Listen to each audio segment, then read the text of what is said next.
Pueden sentarse, hermanos. Qué bendición estar juntos el día de hoy. Es el día que el Señor ha hecho. La Biblia dice, nos gozaremos y alegraremos en Él. Así que eso es lo que nos reúne. Nos reúne el primer día de la semana celebrando la resurrección de nuestro Señor Jesucristo. Si estuvo usted aquí la semana pasada, iniciamos una nueva serie de mensajes titulada Sígueme. ¿Cómo respondemos al llamado de Cristo para convertirnos de discípulos a discipuladores? Hermano, estoy convencido que el Señor nos ha llamado a multiplicar su vida, nos ha llamado a ser personas que le representen a Él. Y la semana pasada, en Marcos capítulo 1, versículo 12, versículo 13, el Señor Jesús llamó a los primeros discípulos y les dijo, síguenme, vengan en pos de mí y yo os haré pescadores de hombres. Sígueme, es la invitación de Cristo. Cuando tú sigues a Cristo, Cristo te promete que Él es el que te va a hacer pescador de hombres. Y un pescador de hombres, hablamos, es una persona cuya vida es de influencia para otros para que puedan seguir a Jesús y recibir la vida que fluye de nuestro Señor Jesucristo. Así que sígueme, es una serie en la que vamos a ver el proceso que Jesús lleva a sus discípulos, a través del que lleva a sus discípulos para transformarlos, no solamente en creyentes en Él, no solamente en personas que han recibido la salvación, sino en personas que se comprometen con Él, que le siguen en su vida diaria y que bendicen a otros compartiendo la invitación de Cristo y la vida de Cristo. Se multiplican en otras personas. Dios quiere que cuando llegues al cielo, seas una persona que llegues con mucho fruto. No tú solo, que lleves mucho fruto para que todos puedan glorificar a Dios. Dios quiere que todos le conozcan y le adoren a través de tu vida y de tu testimonio. Y de eso se trata esta serie. Cristo dijo, sígueme, yo te haré un pescador de hombres. Esta herramienta quiero empezar a presentártela. Hablamos acerca de cuando seguimos a Cristo, lo seguimos cada domingo cuando abrimos nuestro servicio de adoración. En nuestra misión decimos, somos seguidores de Cristo, ¿verdad? Somos seguidores de Cristo, pero ¿qué significa eso para nosotros aquí en DFPC? Decimos que existimos para glorificar a Dios, multiplicando discípulos que inviten todos los pueblos. Hablen español, hablen inglés, sean más güeritos, sean más prietitos, todos los pueblos. Todos los pueblos tienen que escuchar esa invitación porque Jesús dijo que hiciéramos discípulos de todas las naciones.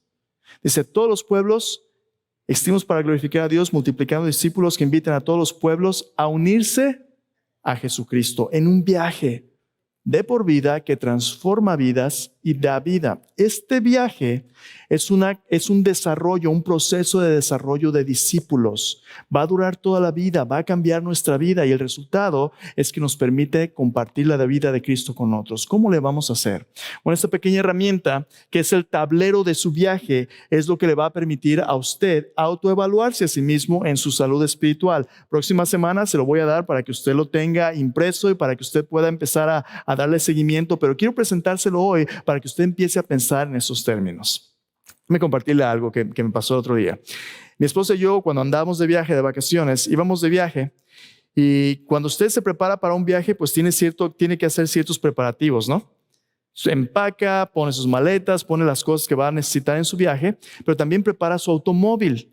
Le hace su cambio de aceite, revisa la presión de las llantas, le pone gasolina, revisa la presión de la llanta de refacción, ¿verdad? Sí lo hace.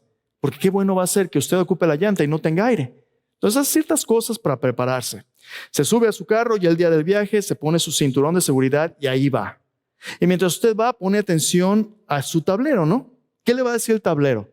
La velocidad, los diferentes lucecitas y símbolos que le dicen la condición de su motor, de su automóvil.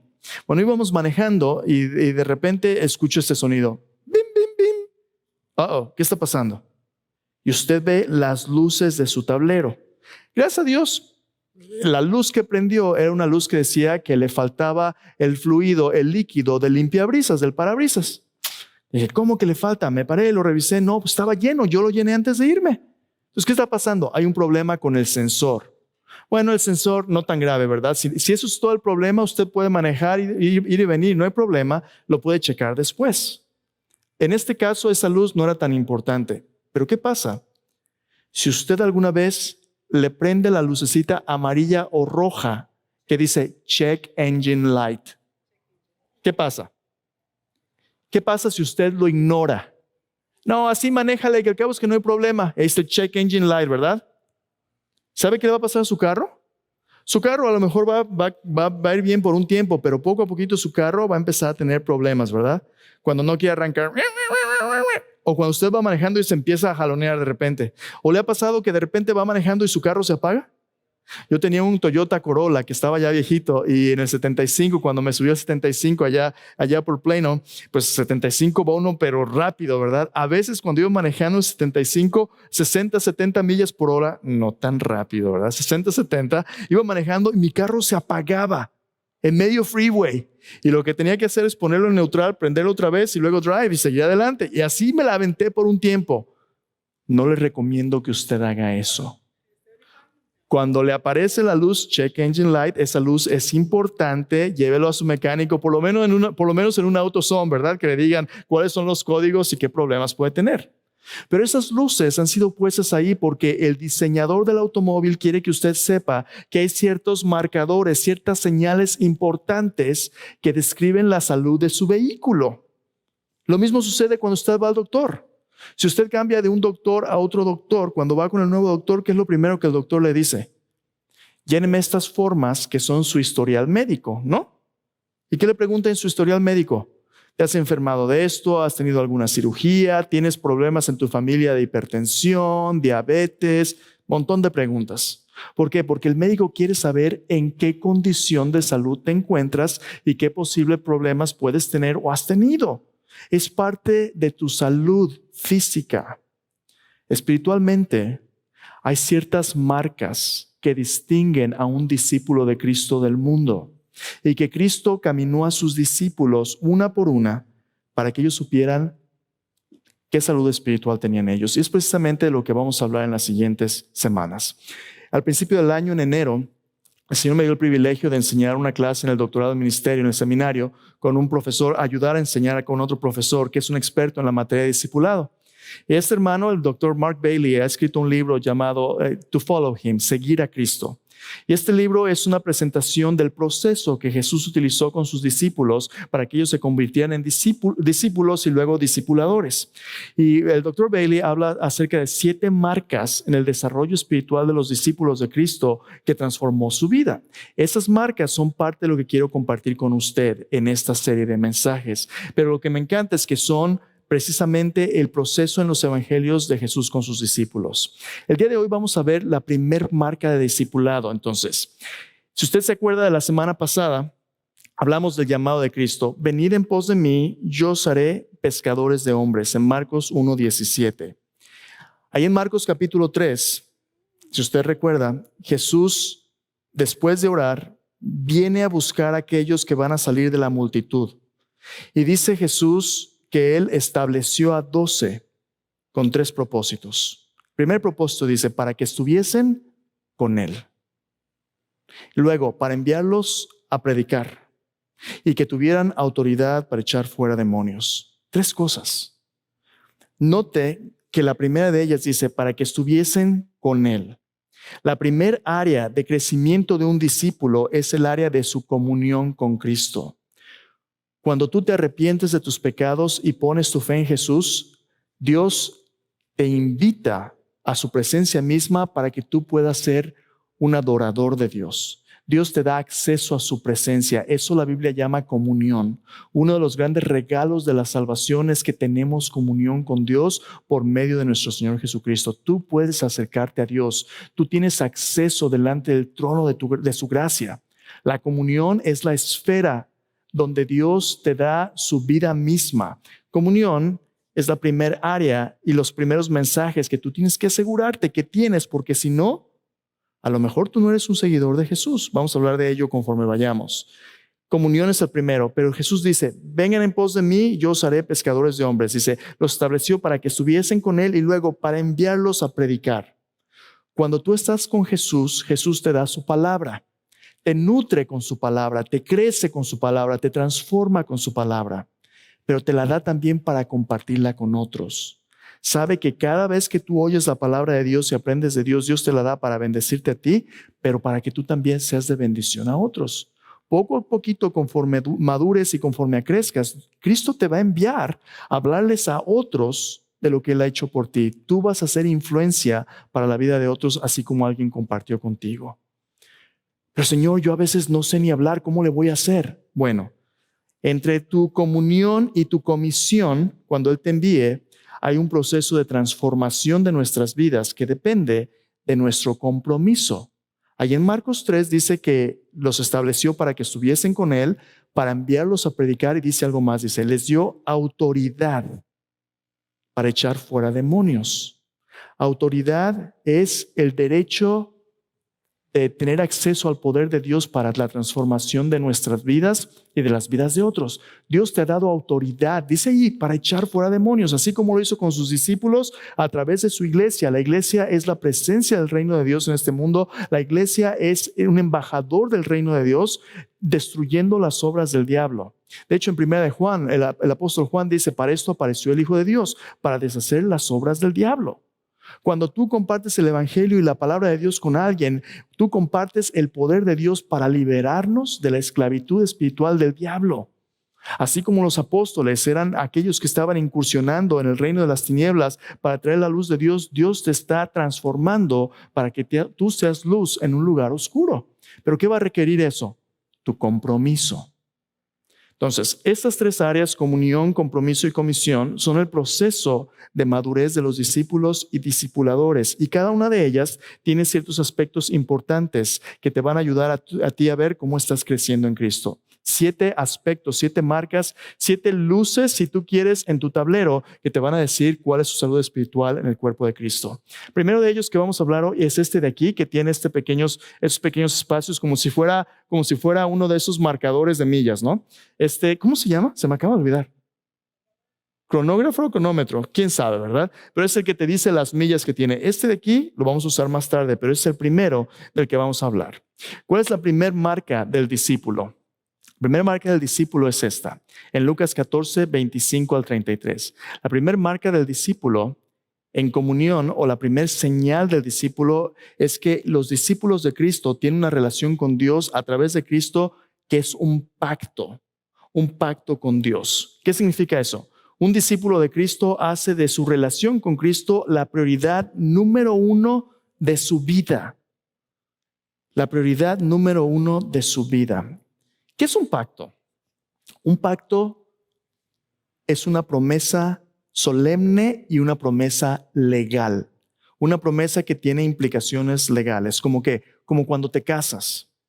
Cuando te casas tú, el matrimonio es un pacto entre un hombre y una mujer a serse fieles toda su vida hasta que la muerte los separe. Dejan de ser dos para ser una sola carne. Y no es una carnicería, ¿verdad? Es un hombre y una mujer, no muchos, uno a uno, por toda la vida. Tú prometes fidelidad, lealtad el uno al otro. Pero para que haya esta relación, tú tienes que renunciar a todos los demás para entrar en esta relación, este compromiso con una sola persona. Mucha gente dice, no se ocupa casarse, nomás hay que vivir juntos. No, yo de todas maneras sí te quiero, bomboncito, yo te prometo. Pero ¿qué pasa cuando cambias de pensar? ¿Qué pasa cuando ya no sientes lo que sentías? El matrimonio tiene consecuencias legales si tú tienes un compromiso legal. Dice la gente, es un contrato. Es más que un contrato. Es un pacto, es una promesa solemne con implicaciones legales. Nadie te obligó, ¿verdad? Tú entraste libremente, pero ahora tienes que respetarlo, te guste o no, lo sientas o no. Algo similar con Cristo. Acompáñame a Lucas capítulo 14. Lucas capítulo 14. Vamos a ver en qué consiste este pacto. Y este pacto nos dice o contesta esta pregunta. ¿Qué significa seguir a Cristo para toda la vida? ¿Qué significa seguir a Cristo para toda la vida? La tentación más grande que tú como discípulo de Cristo, como seguidor de Cristo vas a tener es tirar la toalla. Es dejar de seguir a Cristo. El mundo, tu carne, Satanás, va a tratar de oponerse a que tú le seas fiel a Cristo. Si tú puedes tirar la toalla, si te apartas de Dios, si dejas de leer tu Biblia, si dejas de orar, si dejas de confesar tus pecados, si dejas de congregarte, eres presa fácil para el enemigo. Cristo te dice, permanece en mí. Yo soy la vid y tú eres la rama. Así como la rama no puede llevar frutos si no está conectado con la viña, tú no puedes llevar frutos separado de mí, nada puedes hacer. Permanece en mí. Y esta permanencia es una promesa de fidelidad en este pacto con Dios. Él es número uno en nuestras vidas. Ven conmigo, vamos a ver Lucas capítulo 14 y vamos a ver qué significa seguir a Cristo para toda la vida. Seguir a Cristo para toda la vida significa que entramos en un pacto con Él donde voluntariamente dos cosas suceden. Lucas capítulo 14 nos habla de la primera de ellas. Lucas 14, 25 al 33. Dice así: grandes multitudes iban con Él. Lucas 14, 25. Grandes multitudes iban con Él. Y volviéndose, les dijo. Pon mucha atención, porque es palabras que Jesús nos va a decir en un momento, son palabras duras, son palabras difíciles, pero son palabras que nos dicen en qué consiste seguir a Jesús, este pacto, esta promesa, este compromiso. Grandes multitudes iban con Él y volviéndose les dijo: si alguno viene a mí y no aborrece a su padre y madre y mujer e hijos y hermanos y hermanas y aún también su propia vida, no puede ser mi discípulo. El que no lleva su cruz y viene en pos de mí, no puede ser mi discípulo. Porque ¿quién de vosotros que queriendo edificar una torre, no se sienta primero y calcula los gastos a ver si tiene lo que necesita para acabarla? No sea que después que haya puesto el cimiento y no pueda acabarla, todos los que lo vean comiencen a hacer burla de él, diciendo: este hombre comenzó a edificar y no pudo acabar. ¿Qué rey al marchar a la guerra contra otro rey no se sienta primero y considera si puede hacer frente con 10,000 al que viene contra él con 20,000? Y si no puede, cuando el otro está todavía lejos, le envía una embajada y le pide condiciones de paz. Así pues, cualquiera de vosotros que no renuncia a todo lo que posee, no puede ser mi discípulo. Esas son palabras duras. Esas son palabras muy, muy difíciles. Pero son palabras que Jesús les dice a sus discípulos porque Jesús ha venido a hablar la verdad en amor. Mucha gente quiere acercarse a ti, las multitudes quieren a Jesús porque todo mundo quiere sacar ventaja el uno de otro. Jesús no tiene problema en llamar multitudes. Las multitudes le siguen. ¿Sabes por qué?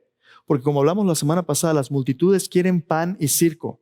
Las multitudes quieren ver los milagros, las multitudes quieren comer el pan, las multitudes quieren que Jesús los sane y les quite sus problemas. Las multitudes quieren usar a Jesús para sus propios fines, sus propios medios.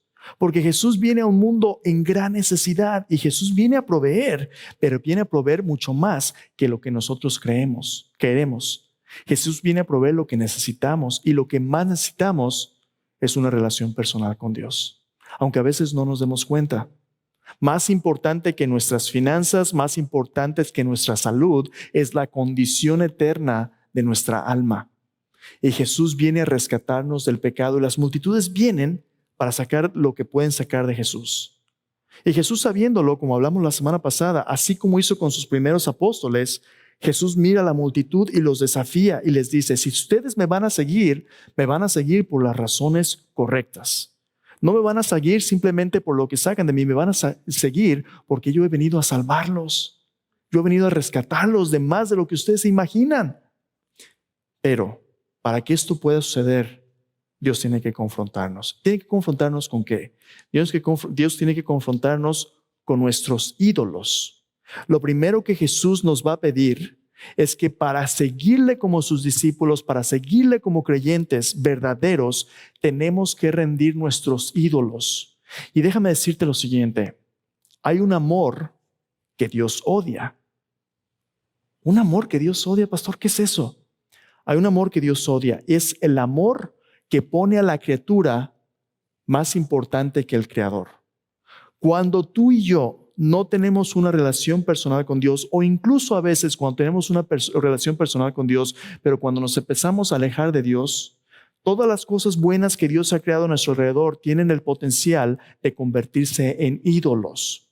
Un ídolo es aquello que me importa más a mí, en lo que pongo mi confianza, que valoro más. Y Jesús dice aquí, en estos versículos, De nuevo, versículo 26. Si alguno viene a mí y no aborrece a su padre y madre, mujer e hijos, hermanos y hermanas, y aún también su propia vida, no puede ser mi discípulo. ¿Qué significa esto? ¿Que aborrece? Ahora, aquí hay que tener mucho cuidado, ¿verdad? Porque hay personas que no se la llevan bien con nadie. Hay personas conflictivas que dicen, wow, seguir a Jesús significa que yo tengo que odiar a todo el mundo. Yo ya odio a mi papá, mi mamá, mi hermano, mi hermana. Yo odio a todo el mundo y todo el mundo me odia. Yo estoy bien. No. Eso no es lo que Jesús está diciendo aquí. Para poder entender lo que Jesús está diciendo, usted tiene que recordar cómo se utiliza este lenguaje de aborrecer y de amor en el Antiguo Testamento. En el Antiguo Testamento, que es el trasfondo de Jesús y de lo que Jesús está enseñando, esas dos palabras se utilizan como extremos cuando usted tiene que escoger qué es lo más importante para usted. Ahí en sus notas del sermón le puse varios pasajes en su guía de adoración. Uno de ellos es de Génesis capítulo 29, 31 al 33. Cuando usted tenga oportunidad, vaya y revíselo. Génesis 29, 31 al 33 es la historia de Jacob con sus dos esposas. ¿Se acuerda? Lea y Raquel. Dice que Raquel era amada, pero que Lea era aborrecida o odiada. A ver, ¿Jacob realmente aborrecía o odiaba a Lea?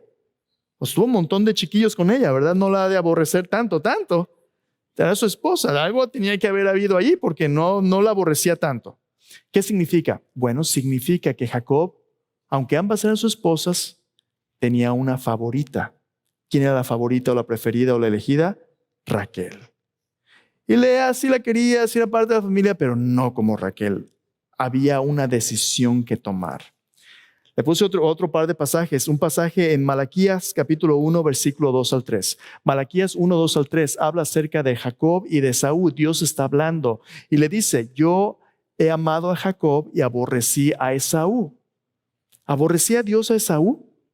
Bueno, si usted lee en el Antiguo Testamento, usted ve que algunas veces en los profetas Dios habla acerca de cómo Dios proveyó para Esaú y sus descendientes el monte de Seir, una tierra prometida así como para el pueblo de Israel. Cuando usted lee la historia de Esaú en Génesis, usted ve que aun cuando Esaú la riega, Dios aún lo bendice con ciertas cosas. ¿Pero qué significa? Dios escogió a Jacob para que fuera el heredero de la promesa dada a Abraham, a Isaac.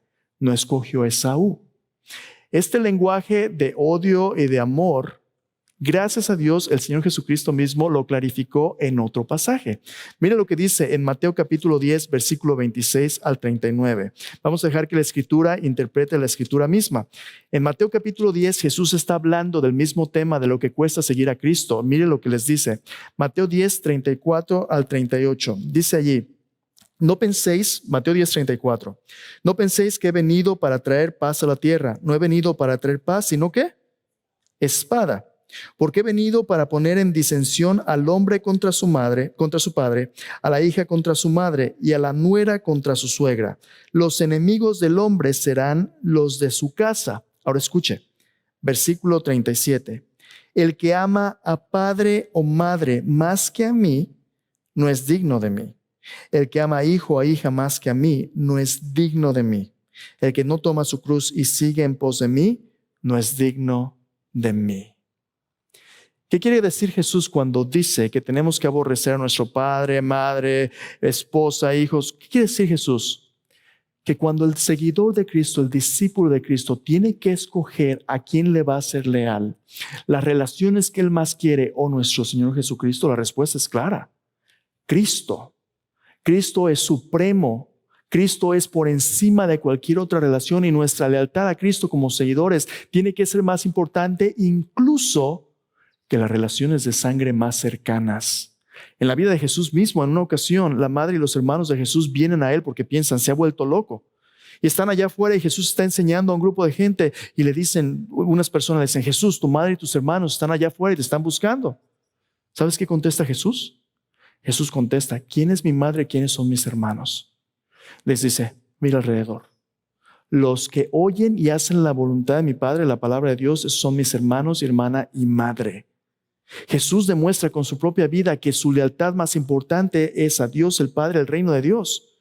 Y que Dios está formando una nueva familia no basada en carne y sangre, sino en nuestra fe en Cristo Jesús. Juan capítulo 1 dice lo mismo, ¿no? Habla acerca de Jesús. A los suyos vino, los suyos no le recibieron, mas a todos los que le recibieron, los que creen en su nombre, les dio potestad de ser hechos hijos de Dios, los cuales no son engendrados ni de carne, ni de sangre, ni de voluntad de varón, sino de Dios. Jesús nos dice que aquellos que tienen un pacto con Él, aquellos que están relacionados con Dios como parte de su familia con Él, ese pacto es más importante que cualquier lealtad, incluso la lealtad de nuestra sangre. Entonces, a ver, espérate poquito. Esto parece como que la receta para una secta, ¿no? Las sectas, lo primero que te van a decir es que tienes que separarte de tu familia y de todo el mundo para seguir al profeta, al iluminado, al maestro, a la organización. Déjame decirte algo. Nadie, ningún ser humano tiene el derecho de decirte que abandones a tu familia. Pero Jesús no es un simple ser humano. Jesús no es simplemente un profeta. Jesús no es simple un maestro. Jesús es Dios. Y Dios se merece nuestra lealtad absoluta. Y Jesús le está diciendo a sus discípulos, si tú me vas a seguir, tú vas a confesarme como tu Señor. ¿Qué significa eso? Romanos capítulo 10, versículo 8 al 10 nos dice que así es como somos salvos, ¿no? Dice que si confesares con tu boca que Jesús es Señor y creyeres en tu corazón que Dios le levantó de los muertos, serás salvo. En el contexto donde Pablo escribe a los romanos, las personas del Imperio Romano tenían que jurar su lealtad absoluta al César como el Señor, porque los césares decían que ellos eran divinos, ellos eran dioses. Y cuando la gente del imperio confesaba César es Señor, decían, Él es uno de los dioses a los que sigo, los sigo como a Dios, mi lealtad absoluta está con César. Pero los cristianos decían, no, César no es Señor, Jesús es Señor, Él es mi Dios y yo a Él le sigo. Y esto, hermanos, les costaba la vida. Les costaba la vida porque ellos rechazaban las estructuras de este mundo por su lealtad con Cristo. Y eso es precisamente lo que Jesús está diciendo aquí. Cuando nosotros tenemos amores que se comparan con Dios o más grandes con Dios, ¿sabes cómo le llama eso la Biblia? Idolatría. Se convierten en ídolos. El Antiguo Testamento y el Nuevo, ambos hablan acerca de los ídolos. Por ejemplo, cuando Dios hizo un pacto con el pueblo de Israel en el Antiguo Testamento, ¿te acuerdas de los 10 mandamientos? En Éxodo 20. Éxodo 20 es cuando Dios llama a Israel, los rescata de Egipto y les dice, yo soy Jehová tu Dios que te saqué de la tierra de Egipto de casa de servidumbre. Primer mandamiento, no tendrás dioses ajenos delante de mí. A ver, pastor, ¿es el primer mandamiento? Sí, es el primero. Éxodo 20, 1. No tendrás dioses ajenos delante de mí. El segundo, no te harás imagen ni ninguna semejanza de lo que esté arriba en el cielo, ni en la tierra, ni en las aguas debajo de la tierra. No te inclinarás a ellas, ni las honrarás, porque yo soy Jehová tu Dios fuerte, celoso.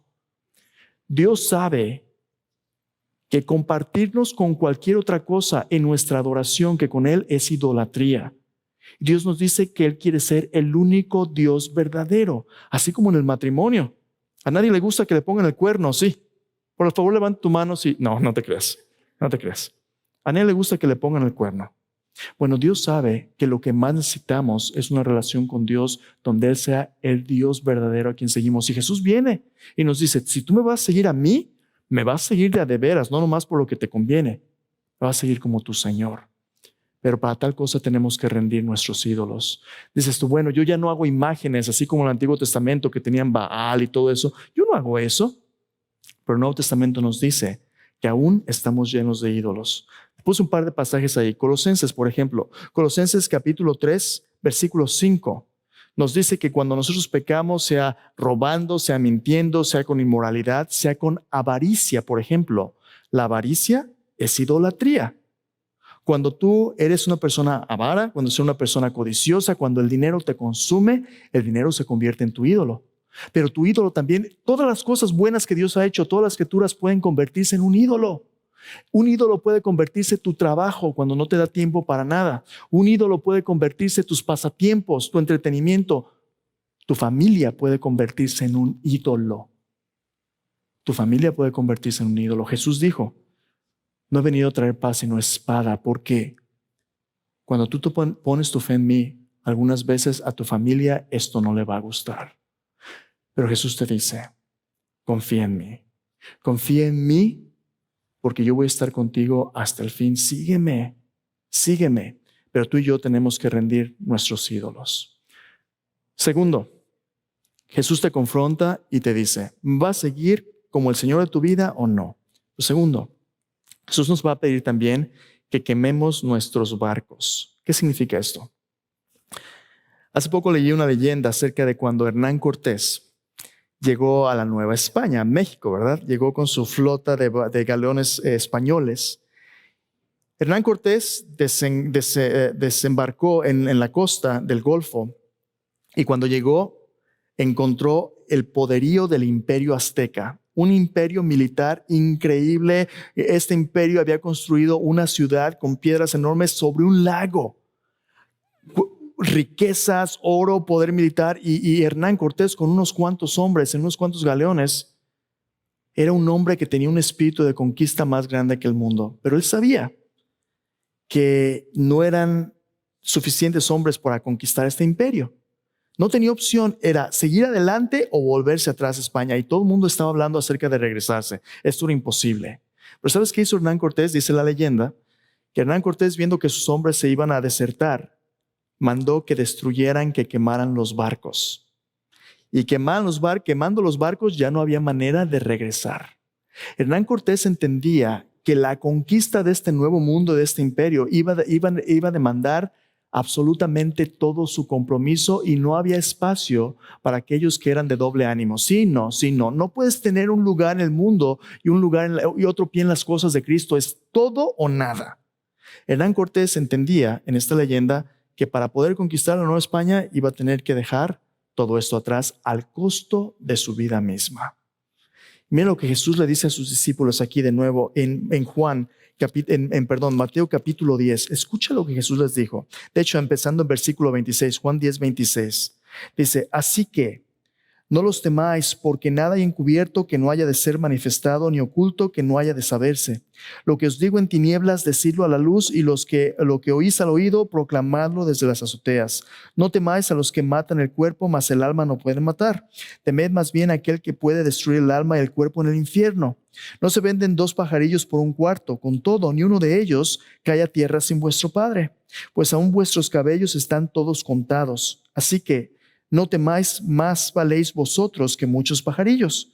Cualquiera que me confiese delante de los hombres, yo también le confesaré delante de mi Padre que está en los cielos. Cualquiera que me niegue delante de los hombres, yo también le negaré delante de mi Padre que está en los cielos. Hermanos, es el contexto de lo que Jesús dijo en el versículo 34. Escúchalo de nuevo. No penséis que he venido para traer paz en la tierra. No he venido para traer paz, sino espada. Porque he venido para poner la disensión al hombre contra su padre, a la hija contra su madre, la nuera contra su suegra. Los enemigos del hombre serán los de su casa. El que ama a padre o madre más que a mí no es digno de mí. El que ama a hijo o hija más que a mí no es digno de mí. El que no toma su cruz y sigue en pos de mí no es digno de mí. ¿Fíjate? Jesús les dice, si tú me quieres seguir, tú vas a tener que tomar tu cruz. ¿Qué significa eso? Aquí en mi bolsa tengo una crucecita de una piedra, una semipiedra preciosa, una piedra semipreciosa. Ahí está, una piedra semipreciosa. Es un pequeño detallito, ¿verdad? Ahí. Y lo cargo como un recordatorio de mi llamado, de que Cristo me ha llamado a servirle, que me recuerde, ¿verdad? Pero hermanos, esto no es lo que Cristo quiso decir. Lo que Cristo quiso decir en el contexto de los evangelios es esto. Cuando unas personas veían en la calle a alguien cargando una cruz, normalmente este era un preso. Y cuando un preso iba cargando una cruz, todo el mundo sabía que este hombre que llevaba la cruz no iba a regresar jamás. Este hombre que llevaba la cruz iba a cierta muerte que iba a ser pública, vergonzosa y dolorosa. Iba a una muerte donde nunca jamás iba a volver a estar con su familia, donde todo este mundo iba a quedar atrás y iba a morir en esa cruz. Cuando Jesús nos dice que le sigamos a Él, nos está diciendo que entendamos que vamos a morir al mundo, que vamos a renunciar a todo aquello a lo que éramos leales por sobre todas las cosas, para que nuestra lealtad sea una lealtad exclusiva a Cristo, y de ahí todo tome su lugar. No te está diciendo Dios que no ames a tu familia, que no cuides de tu vecino y tu prójimo, te está diciendo que cuando Dios es primero, el resto tiene que tomar su lugar, de ahí para abajo. Y cuando alguien quiere interponerse entre Cristo y tú, entre lo que Cristo dice en su palabra y lo que el mundo dice, la elección es Cristo, si tú eres su seguidor. Jesús dice que tenemos que morir al mundo para vivir para Él. Y eso es el costo del discípulo. A lo mejor esto te da miedo. A mí me da miedo. Pero Jesús les dijo a sus discípulos, no temas. 3 veces, versículo 26 al 39, Jesús les dice que no temas. No temas a qué? Primero, a lo desconocido. Jesús le dice, lo que tú me oyes en lo oscuro se va a proclamar de la azotea. Viene el día donde el reino de Dios va a manifestarse plenamente y la luz de Dios va a revelar los corazones de todos los seres humanos. No solamente tus acciones, sino las intenciones de tu corazón van a ser manifiestas. Jesús dice, no le temas a lo desconocido, porque cuando el mundo ignora, yo sé. Jesús sabe. Puedes confiar en Él. Segundo, no le tengas miedo a los enemigos. Va a haber gente que te va a criticar por seguir a Cristo. Va a haber gente que te va a decir, ay, si ya te hiciste aleluya, ¿verdad? Ya te cambiaste de religión. Sí, se va a la iglesia porque si no su esposa le pega. Ya por eso no viene a echarse unas frillitas, ¿verdad? Ya se va a la iglesia en lugar del partido porque su esposa le pega. Tú, Jesús dice, no te dé miedo. Porque sí, este mundo puede matar tu cuerpo, pero después nada puede hacer. Al único que debes temer es a Dios. Y cuando tú temes a Dios, no tienes que temerle a nadie más. Tercero, Jesús le dice, no temas a lo desconocido, no temas a los enemigos, no temas las necesidades que vas a enfrentar. ¿Sabes por qué? Porque aún los pajaritos del campo Dios los cuenta y Dios los conoce. Tu Padre te conoce, no tengas miedo. Jesús dice, sígueme. Vale la pena seguir a Jesús. Toma tu cruz. Y este es el punto sin retorno del cristiano. Hermanos, tú puede que vengas a la iglesia, pero si tú no has puesto tu fe en Jesús como tu Salvador, en ese velocímetro, esos espacios que vas a ver próxima semana son los espacios de una fecha. 14 de febrero de 1992 es la fecha donde yo le entregué mi vida a Cristo. Y esa fecha, como cuando va un avión volando, los aviones llevan suficientemente combustible para llegar de donde van de donde salen a donde van. Pero hay un punto donde el combustible ya no te permite regresar. ¿Sabes por qué? Porque solo tienes suficiente para llegar a donde vas. Es el punto sin retorno. Nuestra conversión, el día que le entregamos nuestra vida a Cristo, para el cristiano es el punto sin retorno. Si tú no te acuerdas cuándo es o tienes dudas, a lo mejor Dios quiere que hoy sea tu punto sin retorno. Si tú estabas luchando y pensando, yo voy a tirar la toalla, ya me cansé de esto, hoy a lo mejor Dios quiere que renueves tu compromiso con Él. Porque Dios quiere que cuando tú has decidido seguir a Cristo, Dios quiere que no vuelvas atrás más. Sígueme. Voy a cerrar con esto. Para seguir a Cristo, marca número 1 del discípulo es que tú tienes que renunciar al mundo y entregarte a Él. Para tener un pacto con Él, tú tienes que entregarle tu vida a Jesús. ¿Y cómo lo haces? De nuevo, como te dije la semana pasada, Jesús dijo, arrepiéntete, cree en el Evangelio. Yo no sé qué hay en tu corazón hoy, pero a lo mejor algo que no te ha permitido acercarte a Cristo antes es que hay muchos ídolos. Ídolos que pueden ser cosas buenas, tu trabajo, tu negocio, relaciones. Pueden ser cosas malas, vicios, prácticas. A lo mejor es la vergüenza, a lo mejor es la culpa, a lo mejor es el rencor. A lo mejor tú estás viviendo junto con alguien y nunca te has casado y te da vergüenza. Pero ¿sabes qué?